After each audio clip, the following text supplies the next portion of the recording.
Memória positiva. Por trás da vitória, teve a luta.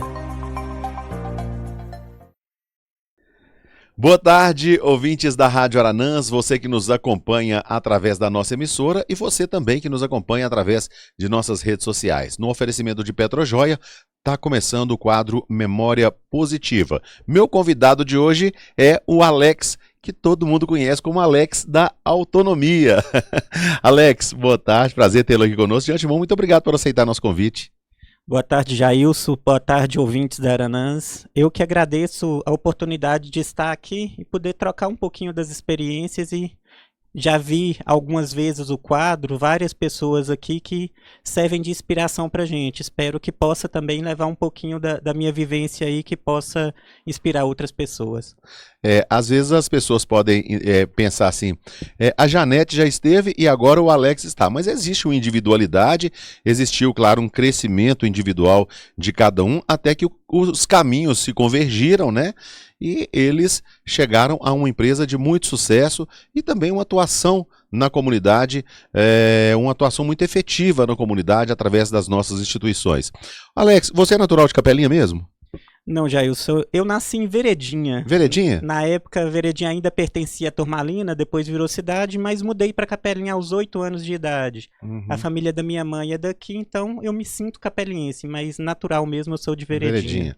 E como é que foi essa infância lá em Veredinha até os 8 anos?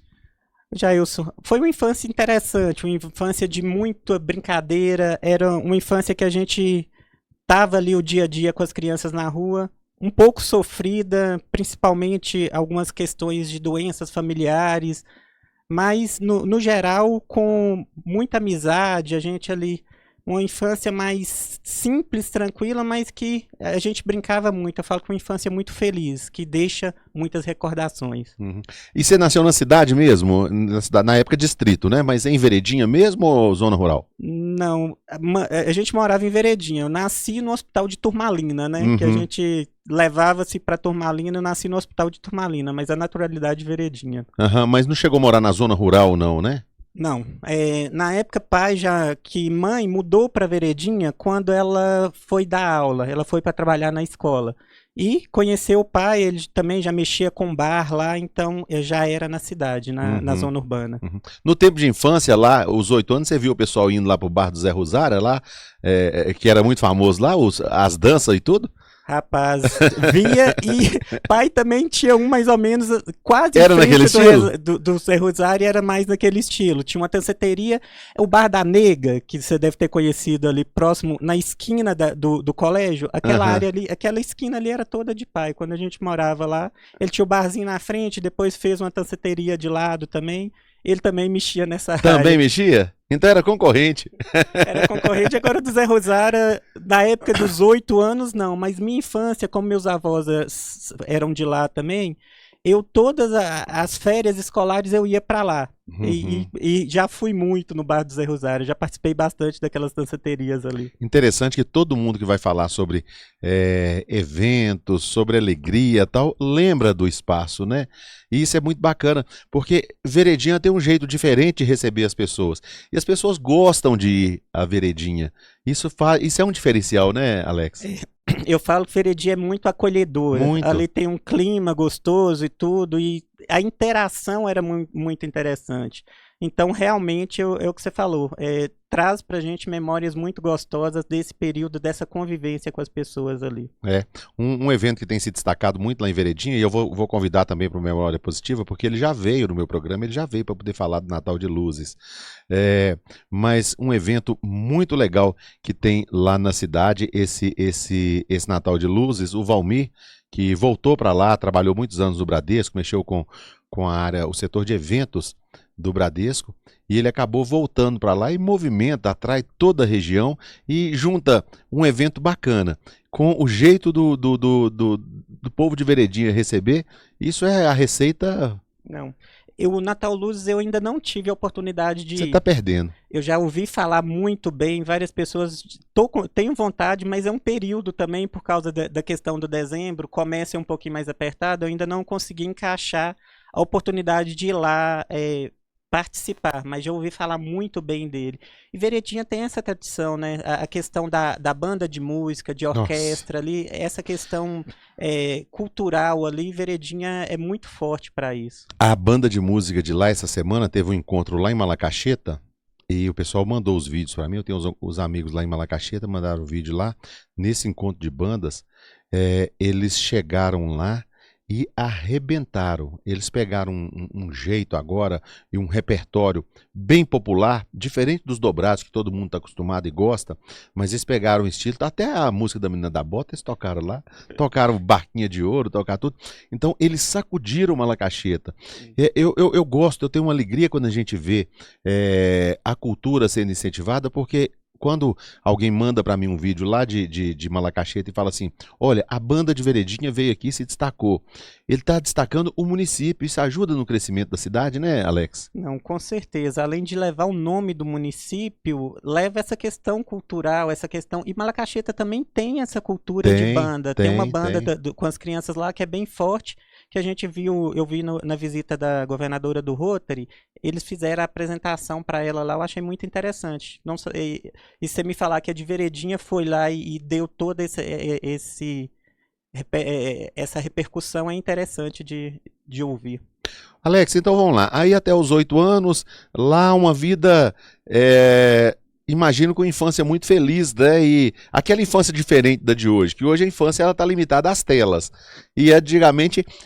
Você chegou a arrancar a cabeça do dedão do pé, que a meninada toda arrancava? Rapaz, arrancar dedão do pé várias vezes. E eu tive aquela infância que eu era bem ativo. Eu nunca fui uma criança das mais calmas, então... Não é dos que soltava pipa com ventilador, não, né? Rapaz, não, isso aí não. Eu era dos que tava na rua mesmo e que sempre queria fazer o que os outros estavam fazendo. Se eu tiver a fazer uma coisa, eu tinha que aprender e conseguir. Então, com 5 anos de idade, eu comecei a andar, mas para mim não servia a bicicleta de criança. Tinha que andar na de adulto, que pai tinha uma outra lá, só que não dava pé. Eu morava em frente à escola, que na época era fechada de tela. Aí eu fazia o quê? Eu segurava na tela para montar na bicicleta, para começar a andar e saía. Eu me lembro de que uma vez estou lá, subi no morro, aí tinham feito um quebra-mola. A hora que chegou no meio do quebra-mola, perdeu a velocidade, eu não consegui pedalar. E virei porque não alcançava o chão. Aí vai joelho, relando e tudo. Mas sempre fazia dessa forma. Gostava de participar das brincadeiras ali com os meninos. Gostava de já começar, ver alguém trabalhando, fazendo alguma coisa, tinha que estar junto. Mas uma infância feliz e tranquila ali. Eu falo que a gente realmente vivia as coisas. Não ficava preso em casa atrás de uma tela igual é hoje. A gente nem sabia o que era isso. Uhum. Como foi uma infância mais simples também, por mais que pai trabalhasse, tinha o barzinho, mãe tinha escola, mas nunca tínhamos muita, era um padrão mais baixo. Então, no máximo uma televisão em casa ali, que era alguns momentos que você assistia um desenho, mas o gostoso era brincar com os amigos. Eu ainda lembro de alguns dessa primeira infância, o Daírio, alguns amigos que a gente convivia ali, que eram os vizinhos mais próximos. Alex, aí até os 8 anos em Veredinha, e quando que foi a decisão de vir para Capelinha? Como é que foi essa decisão? Ô Jailson, a decisão em si, eu não vou falar que eu sei, mas o que eu lembro foi que um pouco antes disso, nessa questão quando eu tinha por volta de 7 anos, um pouquinho completando os 8, foi um período que mãe teve uma crise da doença. Ela tem lúpus e nessa época ela ficou 6 meses internada, 3 meses em coma. Os médicos desenganaram ela no período que ela estava em Belo Horizonte. Pai, tanto é quando tirou ela do hospital, ele passou uma parte da manhã inteira assinando documento para tirar a responsabilidade dos médicos, que eles falaram que ela não conseguia, que ela não resistiria aos primeiros 200 quilômetros de estrada, que ela não tinha condição de sair de lá. Só que pai virou pro médico e falou, ou eu levo ela para casa do jeito que tá, ou meus filhos vão morrer de fome em casa, que ele já tinha vendido até a televisão de dentro de casa. Sério? Para se manter lá em Belo Horizonte, para ficar com ela, que ele já estava 6 meses sem trabalhar e lá só naquela questão. Chegou ao ponto de o médico virar para ele e falar, ela não passa dessa noite. Ele encomendar um caixão. No outro dia ele ligar para a funerária e não precisa mais. E foi naquela doideira. Ele falou, aí ele tomou a decisão, não, eu vou levar ela para casa. Uma coisa que me marca muito nisso é, na época eu tinha 8 anos, eu pesava 29 quilos. quando o pai trouxe mãe, eu vi ela, levou para a roça dos pais dela de vô, que era aqui em Capelinha, eu tenho a visão dela no chão da sala lá, em cima de uma esteira, sem um fio de cabelo na cabeça, cor e osso. Ela pesava 27 quilos, pesava Nossa. menos do que eu. E hoje, graças a Deus, a medicina não explica, por um milagre de Deus, mãe tá aí forte. Então, eu falo que foi a primeira superação e a primeira vez que, para mim, eu falo, as coisas são difíceis, você vai ter que enfrentar dificuldades, mas no final vai dar certo. As coisas, Deus prepara para você o que você tem que enfrentar. Então, você não pode desistir, você tem que enfrentar os problemas e muitas vezes tomar a decisão que não parece ser a mais fácil naquele momento. Foi o que eu vi meu pai tomar, que ele conta que Assumiu o risco, né? ele assumiu o risco e falou, não adianta, já está aqui há tanto tempo, vocês falam que não tem o que fazer, eu vou ficar com ela aqui, já tô tendo problema, nós somos só 2 filhos, mas meus filhos já estão passando dificuldade lá em casa, eu tenho que ir e cuidar deles. Aí foi quando voltou e, graças a Deus, no final deu certo. O que aconteceu depois mostra que a decisão dele foi a correta naquele momento. Uhum. Parece que Deus dá aquele tino, né? Desperta na pessoa o momento para poder agir, né? Porque muitas vezes as pessoas estão acostumadas só para assim, vou esperar em Deus, mas sem ação, né, Alex? E tem momento que você precisa agir, né? Com certeza. Tem momentos ali que você tem que tomar a decisão, se é mais fácil ou não, mas você vai ter que tomar uma decisão e arcar com a consequência da escolha que você fez. E graças a Deus eu falo que Deus permitiu que a gente pudesse ter ela junto com a gente aqui, que um filho sem uma mãe é muito difícil. Eu tinha 8 anos na época, meu irmão tinha 11. Então, para pai, se fosse para ele trazer nós dois sozinhos, seria mais difícil. A gente precisava desse auxílio, dessa mãe próxima. E graças a Deus a gente tem ela até hoje aí com a gente forte e continua nos abençoando com isso. Ô, Alex, aí chegou aqui, ela teve que superar esse problema de saúde e seu pai abandonou lá o bar lá, eu foi nesse período ele já tinha vendido tudo e não tocou mais? Como é que foi? Lá nesse período ele vendeu tudo que tinha lá, o bar, a casa que era junto, era um lote grande, assim, uma parte de um quarteirão. E chegou aqui, comprou uma casa aqui em Capelinha e na época deu de mudar de área. Ele tinha mais de 30 anos, mexia com bar e na época foi mexer com conserto de televisão e rádio. Uhum. Tentou mexer com isso, não deu certo. 6 meses depois aqui em Capelinha ele voltou a mexer com bar. E continua até hoje com o barzinho dele lá, continua na área. Como é que é o nome do bar dele? O pessoal de vez em quando manda mensagem pra mim pedindo, nós estamos aqui no bar. É o Zé do Bigode ali na rua Carlos Prates, esquina com Juca Soyer, em frente àquela mercearia do Walter ali. Pai mexe com aquele barzinho ali. Ah, aquele bar ali que é do seu pai? O barzinho embaixo, o segundo andar, ele mora em cima. Eu cresci, então, desde pequeno, lá em Veredinho eu já ajudava ele, mas aqui depois, ele mexeu com vários outros, mexeu uma época no bar da Praça de Esportes, uma outra época quando o Pedro Neves tinha uma mercearia, um cômodo do lado, a gente mexeu com o bar, alugou esse cômodo dele lá, depois ele conseguiu construir o dele e já tá uns 25 anos naquele ponto dele ali, com aquela tocadinha dele que eu admiro, viu? Eu falo que a gente trabalha, mas pai... Você procura ele lá 4 horas da manhã, ele já tá lá dentro mexendo com os giragostos, que 5 horas ele tem a turma que vai pro café. E administrar bar não é fácil não, aguentar bêbado, né? eu falo com o pessoal, moço, pra aguentar mexer com bêbado, só se a gente tiver bêbado também. Eu admiro ele, viu? Porque eu ajudei ele na minha infância e adolescência, mas a paciência que ele tem eu nunca tive, não.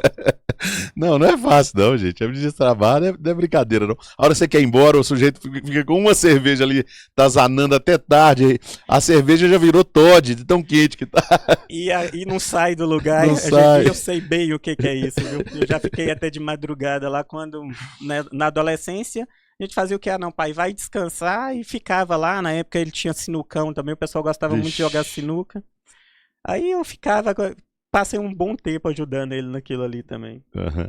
Aí, como é que foi sua vida nessa mudança para Capelinha? Você acha que te favoreceu, assim, em termos dos estudos, em termos de relacionamentos, de construção de novas amizades? Como é que foi essa adaptação? Eu falo que Veredinho eu tive a introdução ali na primeira infância, né? 8 anos, você tinha começado um pouquinho na escola ali, não vou ter tanta lembrança. Então, minha vida escolar foi praticamente toda aqui em Capelinha. Estudei sempre em escola pública e só que entre tem gente que falaria que é facilidade, para mim é dificuldade. Que mãe sempre trabalhou nas escolas que eu estudei Ixi, até a 8ª série. pro filho é terrível. O pessoal fala, ah, não, sua mãe vai te ajudar. Ajudar? Ajudou? A cobrança é muito maior em Maior, cima né? da gente, não tem jeito. Ela trabalhava na secretaria o tempo inteiro, principalmente depois que veio pra cá. Por causa da doença, ela tinha 2 cargos, mas aí ela acabou, ficava como... conseguia trocar ali, ficava os 2 cargos dela. Fazia 10 horas por dia, mas na secretaria da escola, durante mais de 30 anos. Então, eu sempre tinha essa referência dela lá com a cobrança um pouco maior. Mas foi onde eu fiz minhas amizades, as pessoas que você conheceu ali na infância. Tenho amigos que eu carrego desde essa primeira infância ali, dos 8, 9 anos, que a gente caminha juntos e continua como amigo até hoje. Que bacana. Alex, eu vou para um rápido intervalo comercial em nome de Petrojoia. A Petrojoia está conosco aqui no nosso quadro e a Petrojoia facilita a sua vida no dia a dia. Você que tem a sua empresa e que quer ter um controle, tem a sua frota de veículos e quer ter um controle sobre o consumo dos seus veículos, você pode ter um tanque na sua empresa aí, verdade. Você vai cuidar desse abastecimento dos seus veículos. Vai fazer economia porque você vai comprar no valor de atacado e vai ter toda facilidade. Petrojoia. Olha, o número está aí, está na tela. Faça contato com a Petrojoia e tenha esse conforto com economia. Petrojoia, eu indico para você. Memória positiva. Eu quero falar para você da Petrojoia, uma empresa que chegou para facilitar a sua vida. Se você tem sua fazenda ou uma empresa que tenha frota de veículos e quer ter maior controle de consumo e economia no abastecimento, Petrojoia. Você vai ser o dono do seu próprio tanque, verdade. Você vai ter uma estação de abastecimento de diesel na sua fazenda ou na sua empresa. É mais economia para você. Tá na tela aí, ligue 0800 543 0800 e conheça a Petrojoia.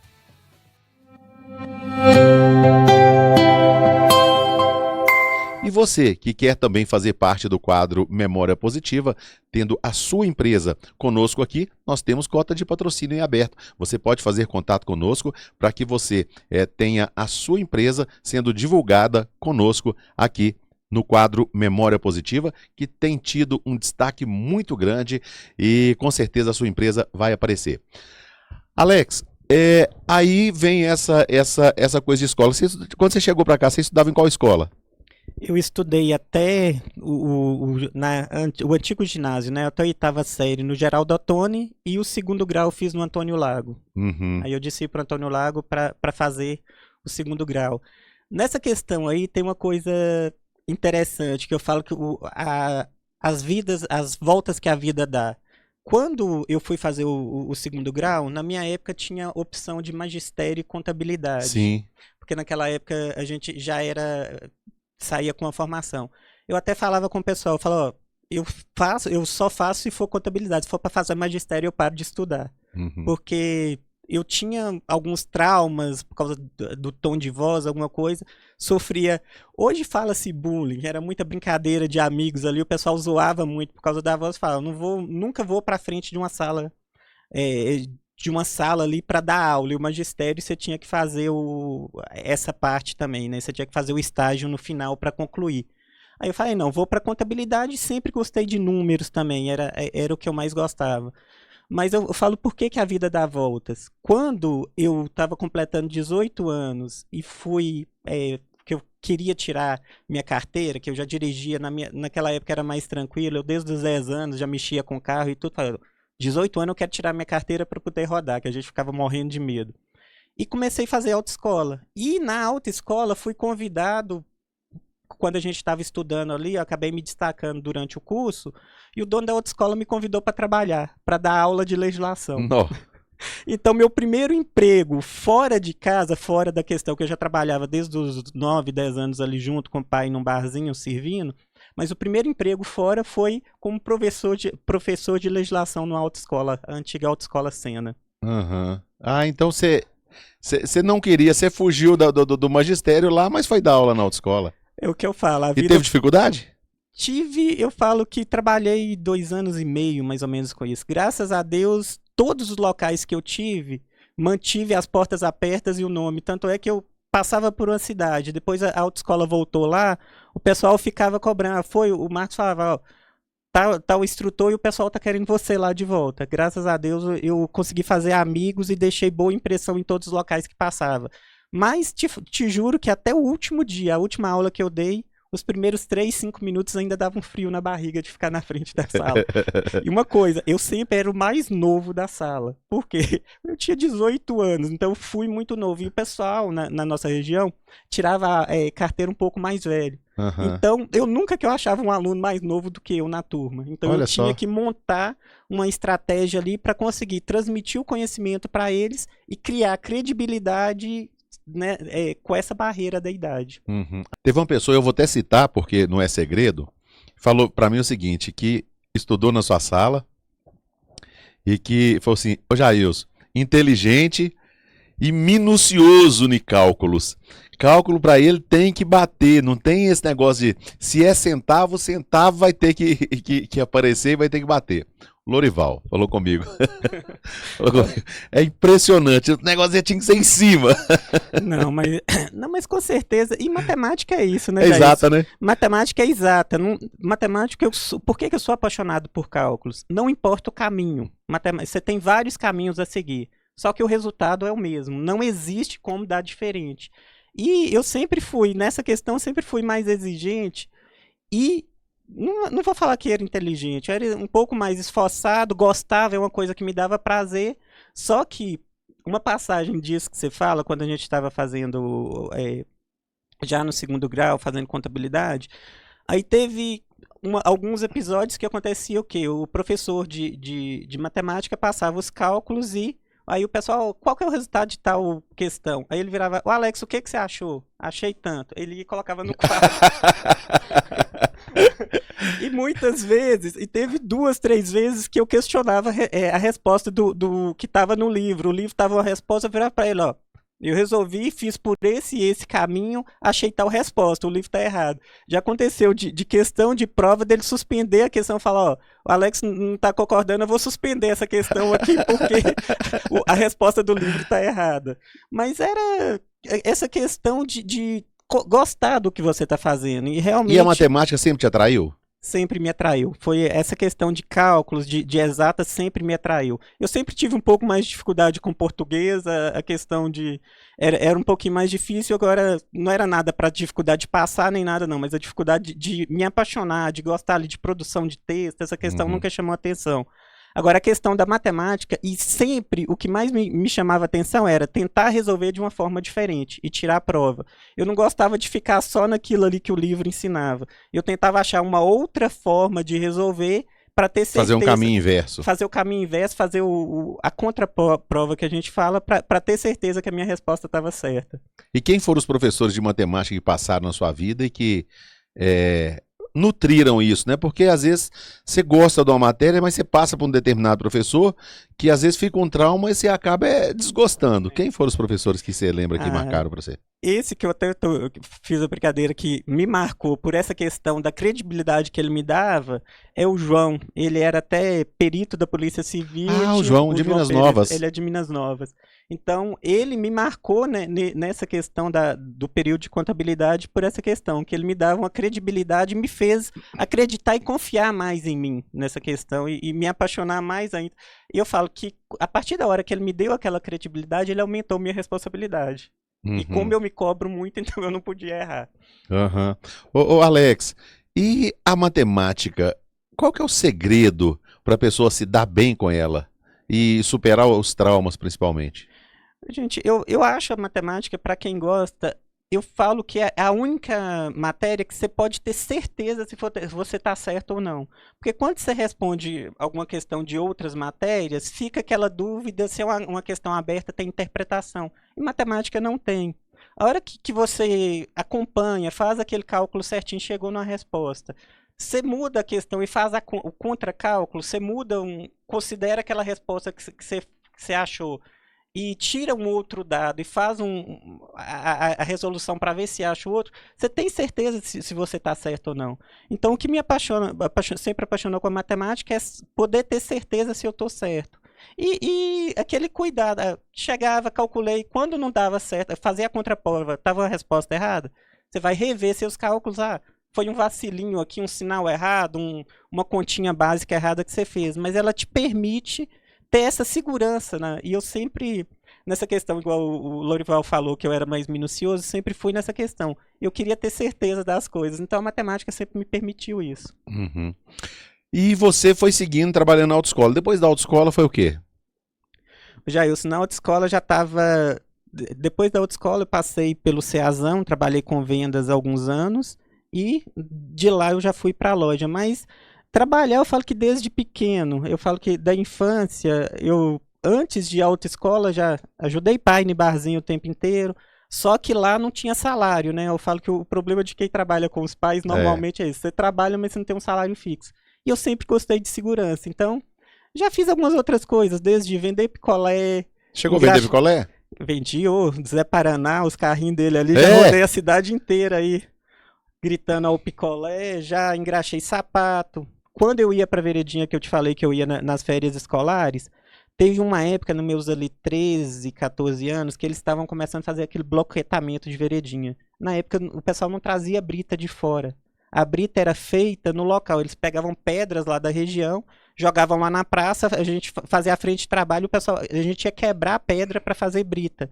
Eu passava minhas férias inteiras ganhando meu dinheirinho a mais ali, que eu sempre gostei de ter o meu dinheiro extra. Uhum. Eu falava, eu gostava de ir para uma festa, alguma coisa, e pai tinha aquela questão, me dava algum dinheirinho no final de semana, mas limitado.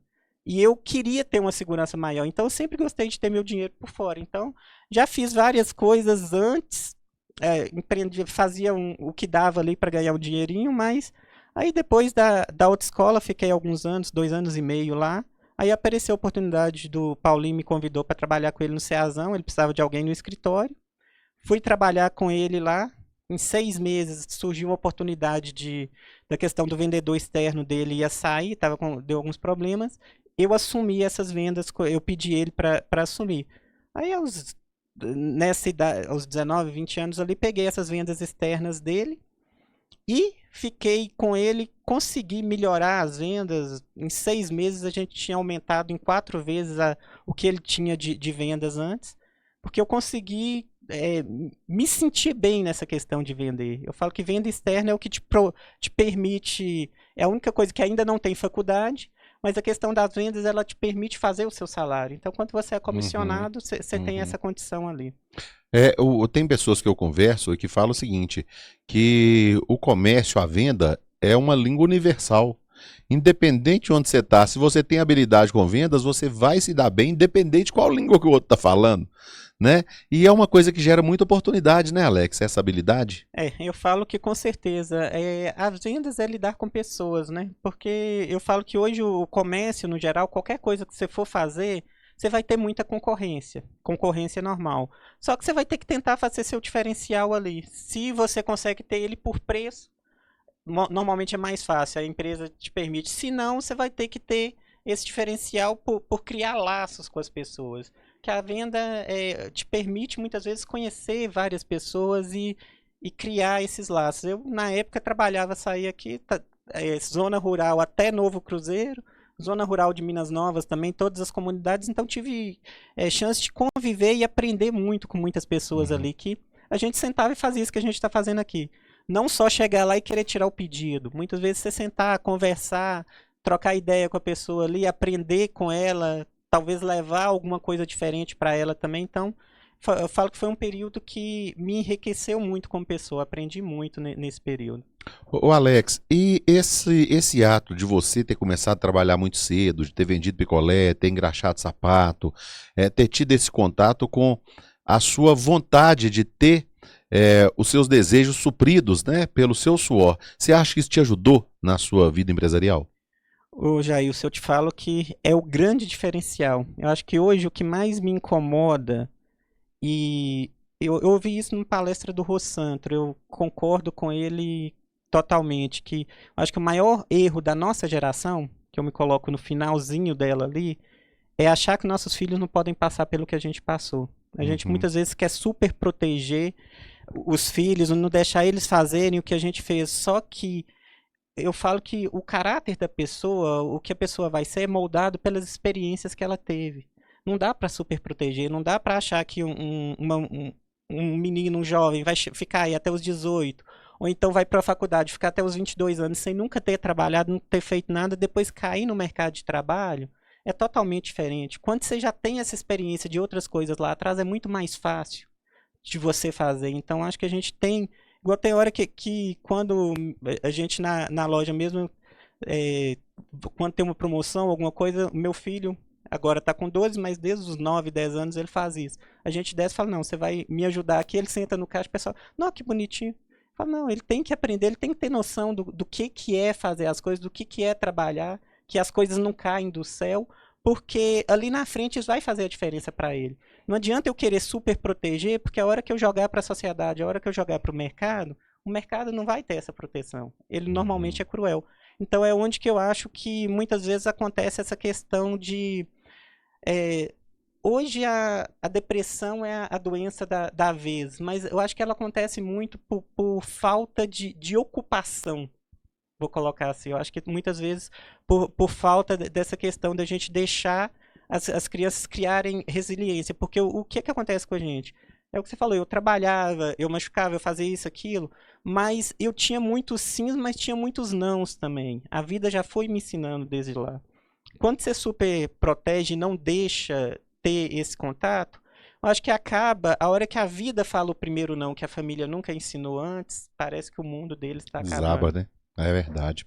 Ô Alex, aí você foi tocando, foi logo depois do Ceazão que veio, que você conhece a Janete e que vem a possibilidade de iniciar o negócio? Ah, não. Essa passagem, quando eu fui para a autoescola, eu já tinha conhecido. Eu conheci a Janete, ela não tinha 15 anos completos, eu não tinha nem 17, eu estava com 17 anos ainda. A gente se conheceu em um grupo de jovens, os levitas do século XX da Igreja Santo Antônio.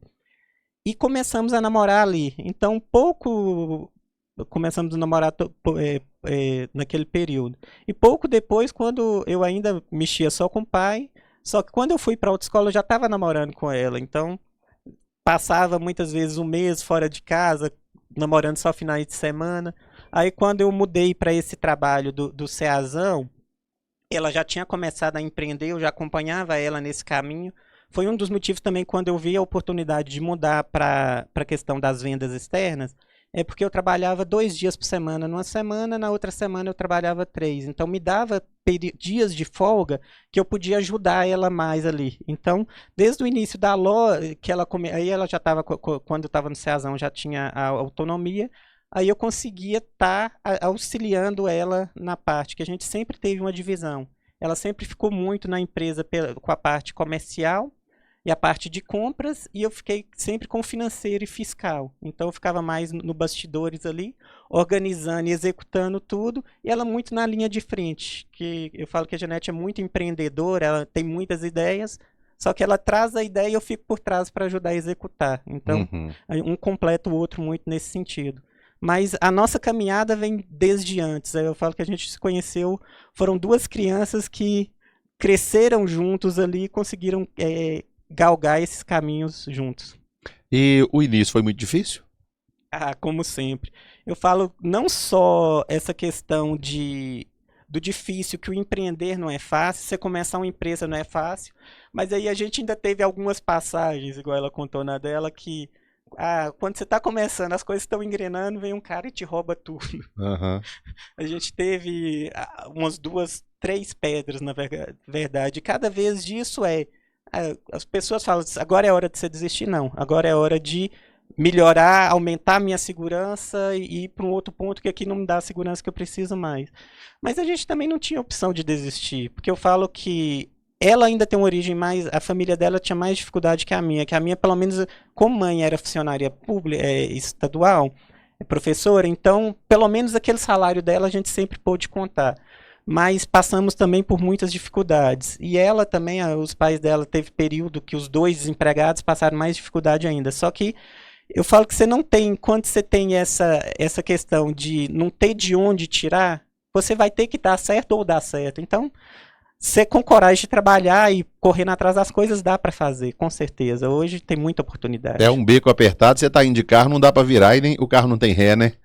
Com certeza, mas aí dá pra gente fazer de uma forma, eu falo que desde que você tenha compromisso com o que você quer fazer, que você realmente dê o seu melhor, que é a única coisa que eu sempre digo, igual quando eu saí de um emprego e passei por outro, para outro foi, quando eu saí da autoescola, o pessoal, queria que você continuasse, o pessoal, a tal cidade, vou fazer isso a mais para você.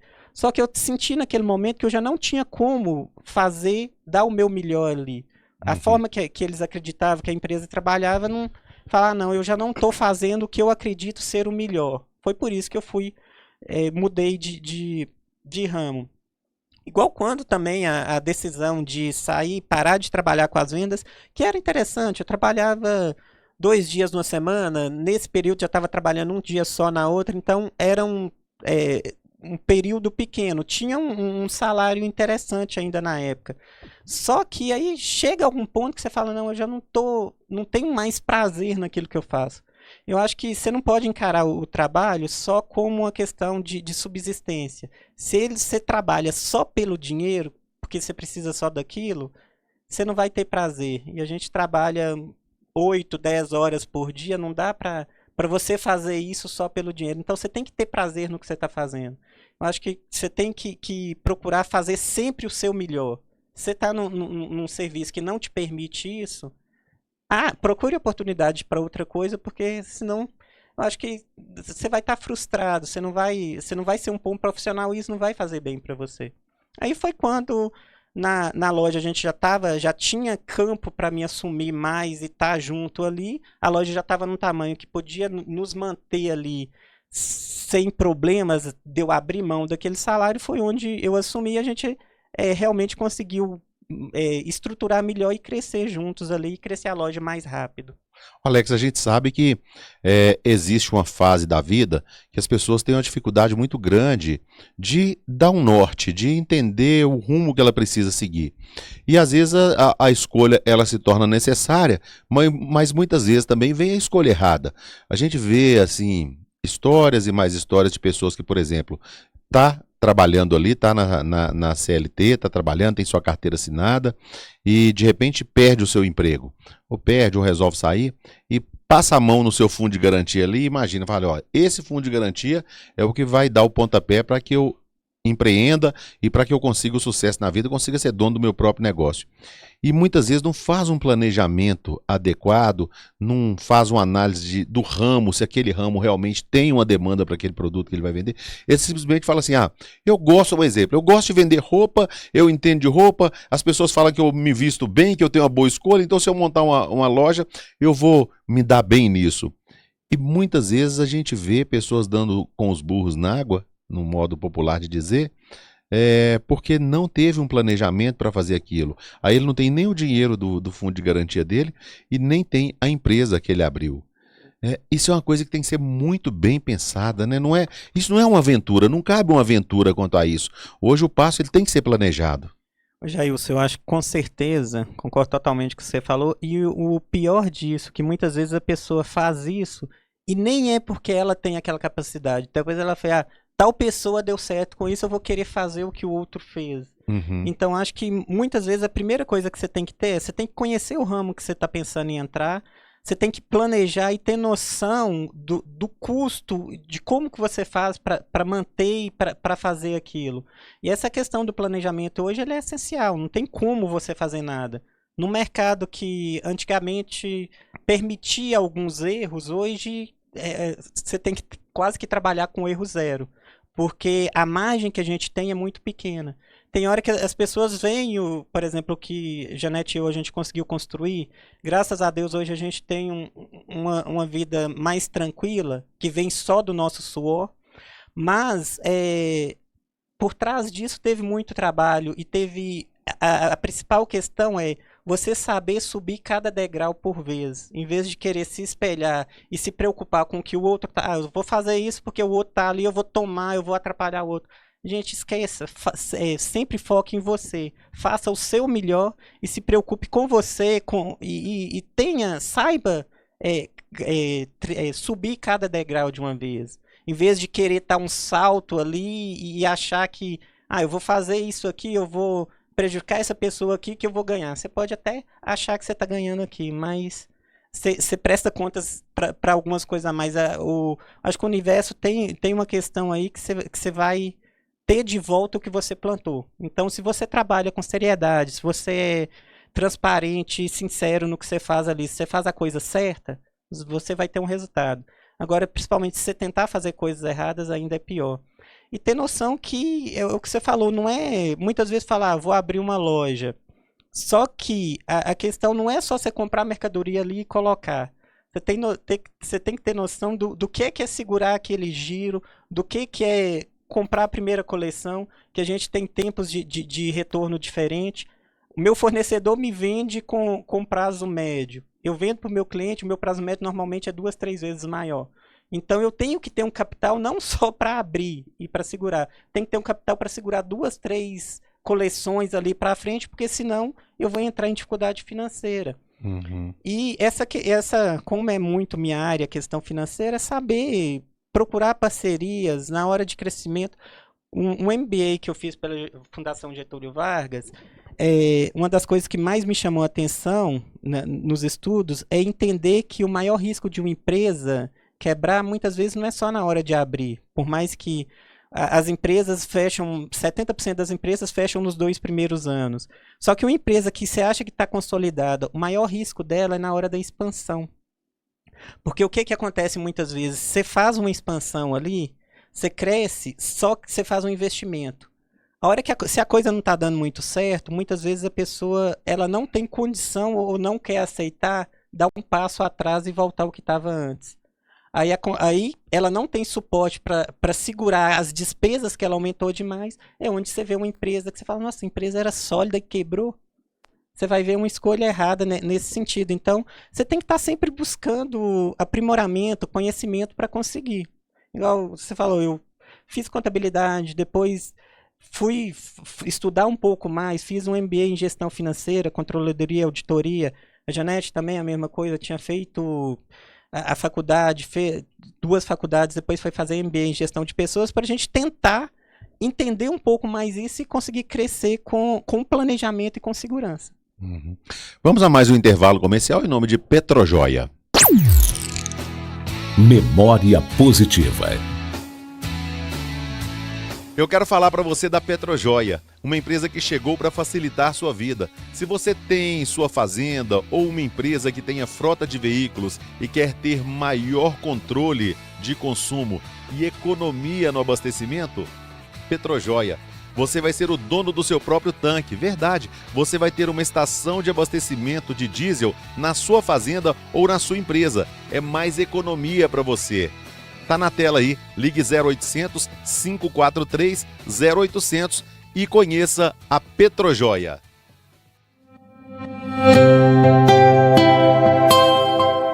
Estamos de volta aqui com o Alex da Autonomia. Ô Alex, quando você fala, por exemplo, comprar uma coleção, a gente sabe que, por exemplo, uma loja, ela chega e compra o que lançam lá, eles fazem aquela import, te vendem a coleção, você tem que comprar esse tudo aqui. No meio daquela coleção tem muitas coisas que com certeza não vai agradar o público. Tem muita coisa que fica agarrada ali no estoque, que vira estoque. Estoque para uma empresa é uma coisa terrível, né? É um dinheiro seu que você pagou e ele está parado ali. Acontece muito isso? Não tem como não acontecer, Jair. Eu falo que... E a gente ainda tem um diferencial, que aí a pessoa que está à frente disso, a Janete, ela tem uma capacidade para isso, que ela chega num showroom, olha para uma peça, eu acompanho ela em todos, mas é uma coisa que eu não dou palpite. Eu falo que se fosse para mim fazer o que ela faz, em 6 meses eu fechava a empresa. Não dá. Ela olha para uma peça, ela fala, gente, mas que peça é ela? Não, quero tal tamanho que é para tal pessoa. Ela tem aqui, isso. A pessoa apaixona com a peça. Só que a gente, por exemplo, a loja hoje, a gente trabalha aí no ano com média de 20, 25 mil itens. 1000 produtos. Não tem como se acertar 100% nisso. É por isso que na loja a gente tem aquela questão de uma promoção que a gente faz anual, você que é cliente, os clientes aqui conhecem, sabe que a nossa realmente é real, não existe esse negócio da metade do dobro, mas a gente trabalha com peças ali 50, 60, 70% nessas promoções, que aí é isso que você falou, é aquela peça que eu comprei uma grade, que a gente além de tudo ainda tem que comprar grade, você compra 3, compra 6 peças do mesmo modelo para ter os tamanhos. Eu vendi uma parte, sobrou uma, 2 peças daquela ali, a grade está furada, essas peças, muitas vezes o nosso lucro está parado ali. Então, para você movimentar, você tem que vender ele com desconto, com muitas vezes abaixo do preço que você pagou. Alex, e a concorrência da China? Não é fácil, só que na verdade, eu ouvi isso em uma das palestras, uma fala de uma pessoa que eu achei super interessante a hora que você fala. Concorrência você tem em tudo. Mas perguntaram uma vez, um dos caras mais ricos do mundo e a marca mais falsificada do mundo, que é a Louis Vuitton. Aí o cara perguntou, ele falou, mas não te incomoda a questão do pessoal falsificar tanto a sua marca? A Louis Vuitton é uma marca de bolsa, talvez alguém não conheça, a marca mais cara do mundo. O cara falou, não, de forma alguma. Aí ele fez até uma brincadeira, uma analogia, falou, ó, se você vê uma mulher com a bolsa debaixo do braço, no ponto de ônibus com uma Louis Vuitton, você sabe que ela não é original. Se você vê uma pessoa bem vestida, que está num outro ambiente, Então, faz parte, porque essas marcas criam desejo. Só que quem realmente conhece, isso aqui é um produto de qualidade, você sabe que vai ter que pagar para isso. Então, você tem o público para tudo. A China tem vindo de uma forma muito agressiva, mas eu não vejo isso como... tem o nicho que vai atender. Agora, quem realmente quer qualidade não vai usar um produto. Porque igual você compra uma calça, um produto que veio, um jeans que veio da China. Você lava ela 1, 2 vezes, ela vai descorar, ela vai deteriorar. Ela não vai manter aquela visão e aquela qualidade inicial. Enquanto você compra uma calça da Lacoste, que ela é que ela é um pouco mais cara, mas você usa, o produto se mantém igual. Então, tem essa diferenciação. E quem realmente conhece o produto, você vai ter público para todos os produtos. Uhum. Ô Alex, agora saindo um pouquinho disso aí, a gente sabe que você tem uma atuação também nas causas sociais, nunca se omitiu quanto a isso, participa do Rotary, e eu tive a informação que você será o futuro governador, acho que não nessa próxima agora, mas já está tudo preparado para que você se torne governador do Rotary. É uma representatividade muito grande para a Capelinha, porque é um relacionamento que se cria. Quando você chegar visitando os Rotaries de outras cidades, você automaticamente se apresenta como um capelinhense e também é um foco que vira para a nossa cidade. Fala um pouquinho sobre isso. Com certeza. Já eu só talvez tem alguns ouvintes que não conhecem. O Rotary, a gente tem ele aqui em Capelinha, uma organização mundial. O Rotary hoje está em mais de 240 países, ele está no mundo quase inteiro. É uma das organizações não governamentais mais respeitadas do mundo. Tem uma cadeira cativa na ONU, para você ter uma ideia. E o que é o Rotary? É um clube de serviços. A gente está ali, é um clube que a gente une forças para tentar melhorar, fazer o companheirismo e melhorar a nossa sociedade, fazer alguma ação social. Realmente eu fui indicado como governador do distrito 4521, que é um distrito, um dos maiores do Brasil. O Rotary no Brasil divide em 31 distritos. 4521 ele ocupa metade do estado de Minas Gerais. A gente pega desde a divisa com o Rio de Janeiro, passa Espírito Santo, vai até na divisa com a Bahia. Tem clube até ali em Nanuque. Então, são 86 clubes nesse distrito, distribuído em mais de 70 cidades. E é uma honra. Eu falo que Capelinha nunca tinha tido um governador. Eu acabei disponibilizando meu nome, fui indicado para participar. É um trabalho voluntário. Tem gente que fala, você vai receber, não. Rotariano, a gente paga para servir. Então, só que as entidades que eu participo, eu falo que elas me permitem devolver um pouco para a sociedade do que ela me proporcionou. A gente tem muita vontade de fazer alguma coisa pelos outros. Só que eu, como pessoa física, como CPF, eu tenho muita limitação. Eu não tenho condição de fazer muita coisa. Só que muitas vezes você tem ideia, você tem a capacidade de aglomerar ali. E você, com uma entidade por trás, ela te permite unir forças para que a gente possa melhorar a vida das pessoas que estão em torno ali. Então, é muito gratificante poder estar assumindo esse papel. É um desafio, pode falar, não, dá um frio na barriga, dá um medo, porque é um período que eu vou ter que estar mais afastado da empresa, mais afastado dos meus filhos, são aí para visitar 86 clubes, deve ser uns 6 meses de viagens aí, talvez voltando só o final de semana para casa. Mas é gratificante poder levar para as pessoas esse amor, essa questão de poder ter essa ajuda ao próximo. Então, o Rotary nos proporciona essa capacidade, e para o Clube de Capelinha vai ser a primeira vez que a gente tem um governador de distrito do clube, da nossa cidade. Vou poder estar levando essa bandeira e essa força de Capelinha do Vale para o estado quase que inteiro. E também para o Brasil, né? Igual a gente teve, os treinamentos já começaram. No final de agosto agora eu tive em Fortaleza, que foi no Instituto Rotary, que começou os treinamentos, e eles nos preparam bastante para isso. Então ali eu conheci governadores que vão ser do Brasil inteiro. E os treinamentos do Rotary hoje, eles não são mais em palestra. Eles são num formato diferente, que você tem facilitadores que trazem um assunto, e o conhecimento ele é feito ali, dividido entre as pessoas. Então, você vai colocar o seu ponto de vista ali e juntos a gente forma um conhecimento. Então, a gente leva o nome do Rotary de Capelinha nessa questão do Brasil inteiro, nesses treinamentos, nas pessoas que coordenam o Rotary no país inteiro. E você acha que além desse foco para Capelinha, né, do destaque, desse status que automaticamente tem e que é favorável para o município, você acha que também vai possibilitar projetos, novos projetos, até para o desenvolvimento do nosso Rotary aqui, também da nossa cidade? Ô Jailson, com certeza, porque nesses treinamentos a gente está ali aprendendo como fazer essa questão.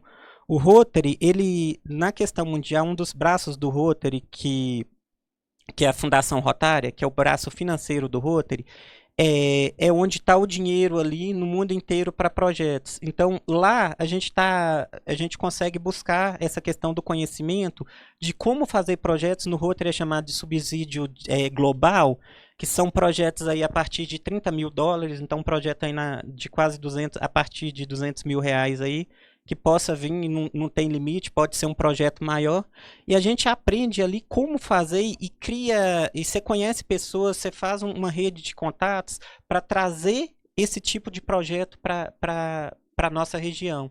Então, o grande sonho e o objetivo hoje do Rotary Clube de Capelinha é fazer um projeto global, é conseguir trazer uma verba dessa maior para melhorar a nossa região aqui.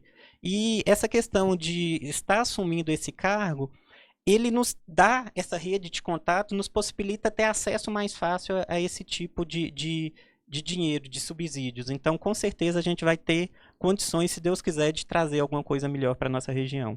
Alex, a gente sabe que todo mundo faz um planejamento de vida seguinte, fala assim, olha, eu preciso pôr minha empresa para andar, ela precisa de fluir e tal, mas todo mundo começa a olhar lá na frente e planejar para desacelerar e curtir um pouquinho da vida. A gente nota em Capelinha que muitos empresários eles vão preparando os sucessores, né? Porque uma marca forte igual você tem da autonomia, você vai ter que ter sucessores para poder tocar aquilo ali. Agora você já começa a fazer esse treinamento de afastamento, porque você vai ficar um pouquinho mais distante da empresa. A sua empresa está preparada justamente para essa sua ausência, a ausência da Janete, que a gente sabe que o Rotary exige justamente essa atuação do casal. Você já falou no início aí sobre seus filhos, que você já vai mostrando, mesmo que novos, mas o caminho para que tenha sucessores e possa desacelerar? Com certeza. Em gestão a gente entende uma coisa, enquanto mais a empresa depende de você, é porque você não é um bom gestor. Então você tem que conseguir entender que o CNPJ não tem muito a ver com o seu CPF, ela tem que funcionar sem você. Então você vai preparar a equipe, eu falo, graças a Deus a gente hoje tem uma equipe muito boa, os meninos dão conta do recado, a gente coloca as diretrizes ali e vai tentando. Tenho mais, nesse período que eu vou estar muito afastado aí, tem mais 1 ano e meio, 2 anos pela frente aí para terminar de preparar as coisas, mas eu falo que bom que está sendo por uma coisa dessa, né? Eu poder fazer esse afastamento por um crescimento ali e a questão de poder fazer essa parte filantrópica que eu acredito muito. Porque o duro é quando, igual 2018, eu tive que ficar um período afastado, quando a Janete, a gravidez de alto risco, o nascimento da Betina, a gente acabou passando um período maior ali e sem estar esperando e por um motivo pior. Eu falo que por isso, sendo por uma causa tão nobre, eu acredito que tenho muito a agregar como pessoa, melhorar a minha empresa, e ela tem que realmente, a gente está preparando, aí volta na questão que você já falou, um planejamento para que possa funcionar e que não atrapalhe o funcionamento, o dia a dia da empresa ali. Aquele Alex que chegou de veredinha aqui e que passou a acreditar em Capelinha, e eu sempre, é uma coisa que eu não canso de falar, a importância que as pessoas que vieram de fora para Capelinha, que investiram aqui, que acreditaram e que investem no dia a dia. Como é que a gente poderia fazer esse parâmetro da sua chegada, do seu crescimento e do crescimento de Capelinha junto, porque é a união dessas empresas crescendo é que impulsiona o município, gerando emprego, gerando renda, gerando desenvolvimento? Jailson, eu falo que Capelinha hoje é polo e a cidade que mais cresce na região por uma característica dela, é o que você falou. Ela recebe muito bem quem vem de fora. Eu não concordo com o que algumas pessoas falam que Capelinha é melhor madrasta do que mãe. Ela é muito boa mãe também. Só que Capelinha, ela sabe entender essa questão da visão empreendedora. E as pessoas aqui não ficam esperando que as coisas caiam do céu. Então, a cidade te permite crescer muito junto. E quando você tem essa vontade, realmente tem esse desejo de crescer, quer fazer as coisas certas, você vai conseguir. As portas sempre vão se abrindo ali para você e você vai conseguindo desenvolver e fazer as coisas acontecerem. Então, Capelinha hoje, a gente está com o principal PIB, se a gente pegar a renda per capita de Capelinha hoje, é maior do que Teoflotone, que é uma cidade de 180 mil habitantes. É maior do que Diamantina, que é polo na maioria das coisas que a gente tem. A gente tem a maior renda per capita da região. Pela questão do empreendedorismo, a cidade tem desenvolvido muito ultimamente por essa questão. As pessoas terem coragem de investir e querer realmente crescer. Então, eu falo que a gente está num local e quando todo mundo está de jeito, a gente cresce junto. Então, vamos acreditar. A questão, igual a gente ouve, e já ouvi isso várias vezes nos showrooms das marcas que a gente representa. Vocês são doidos fazer uma estrutura daquela, uma loja de 800 metros quadrados numa cidade do Vale de Jequitinhonha. A gente, no nosso segmento, é a maior boutique do estado de Minas Gerais.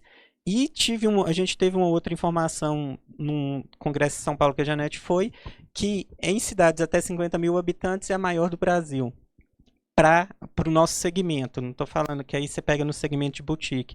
Só que Capelinha merece isso. Se a autonomia foi construída, ela foi construída com os recursos que a gente teve aqui. Então você tem que valorizar a nossa cidade. Eu falo que quando a gente mudou lá para o Piteca e foi fazer um projeto, era uma coisa que o pessoal não tinha muito esse costume aqui de Capelinha de fazer. A gente fez uma loja toda projetada com investimento diferente. Hoje, você vê que qualquer lojinha que abre tem um projeto por trás. Uhum. O pessoal mantém e tem essa vaidade de ter um comércio vistoso. Você não vê na região, é difícil você chegar num lugar que você anda na avenida principal ali, que você vai ver tantas lojas com estrutura ali preocupada com a decoração, com tudo. Então, o pessoal de Capelinha realmente gosta da coisa boa. E é gostoso você ver o desenvolvimento da cidade e achar e ver que você está participando disso e crescendo junto. Alguma coisa na sua vida que você acredita que tem errado naquela rota e que se fosse para ter feito diferente, você faria? Jailson, feito diferente, eu falo que tudo na vida a gente aprende uma coisa. Se você fez uma coisa, se ela não deu certo, você tem uma vantagem na frente dos outros. Você já sabe um caminho a não seguir. Não dá para você desistir de nada. Eu não me arrependo de nada que eu tenha feito ali que você fala, eu queria fazer totalmente diferente. Tem coisas que eu aprendi com ela e refiz a rota e fiz diferente para que desse certo ali na frente. Porque não dá para você sentar e ficar preso naquilo. Eu falo até o momento mais difícil da minha vida, que foi quando a gente passou, já teve aquele outro quadro que a Janete falou sobre a Betina. Ali eu questionei muito e ela me fez questionar a vida de uma forma totalmente diferente. Só que o maior momento de dor da minha vida foi onde eu falo que eu mais aprendi. E ela me mudou uma visão de uma coisa que eu tinha. Eu muitas vezes eu achava que eu não via fim nas coisas. Eu falava, não, eu tenho muito tempo pela frente. Você não pensava, muitas vezes, nunca fui de pensar no amanhã. Eu falava, as coisas são difíceis. Desde quando tive o problema lá que mãe adoeceu, depois quando estava no Ceazão, tive um acidente, quebrei punho, maxilar, fiquei um tempo sem poder trabalhar, falando, no final eu vou superar, vai dar certo. Sempre vai dar certo. No final, o vai dar certo para mim era o que eu esperava. Quando eu passei o que passei com ela, eu entendi que o que vai dar certo muitas vezes não é o final que você espera, é o final que Deus colocou ali para você e que pelo aprendizado que você tem que passar. Então hoje eu entendo que seria, se eu falasse, eu queria que a Betina tivesse comigo, queria. Mas eu entendo que para ela não era a programação dela, que ela não poderia ficar. E ela veio para me ensinar mais talvez do que se tivesse ficado. Porque foi uma mudança total de visão de vida. E realmente ver que a gente tem que fazer as coisas e viver o hoje. Não dá para você esquecer e achar que o amanhã não existe, mas não adianta deixar para viver amanhã. Viva o hoje que você não tem certeza se o amanhã virá. Com responsabilidade, com planejamento, mas você tem que trazer algumas coisas para o presente. Não adianta querer viver o futuro. Alex, a autonomia é o seu projeto atual, mas você tem algum projeto, você tem algum planejamento de ter outra empresa, de investir mais alguma coisa? Tem outra empresa, outro investimento que você faz? A gente nunca para, né? A gente sempre vai investindo. Você fala autonomia, a gente está no ramo de roupas. Quando eu fui construir o prédio, eu abri uma construtora. Aquele prédio quem construiu fui eu. Então, você sempre vai fazendo coisas ali para tentar. Naquele período foi, no orçamento que eu tinha anterior, em trazer isso tudo para mim, abrir uma empresa. Teve época que eu estava com 40 pessoas lá trabalhando e eu coordenando tudo isso. Mas consegui diminuir 35% no custo final da obra. Então, a gente sempre tem projetos para fazer alguma coisa a mais. Então, não só a gente, igual a loja, um outro projeto que a gente tinha, a questão do prédio é um projeto, eu tenho inquilinos lá, eu tenho parceiros que estão me pagando aluguel lá no nosso espaço.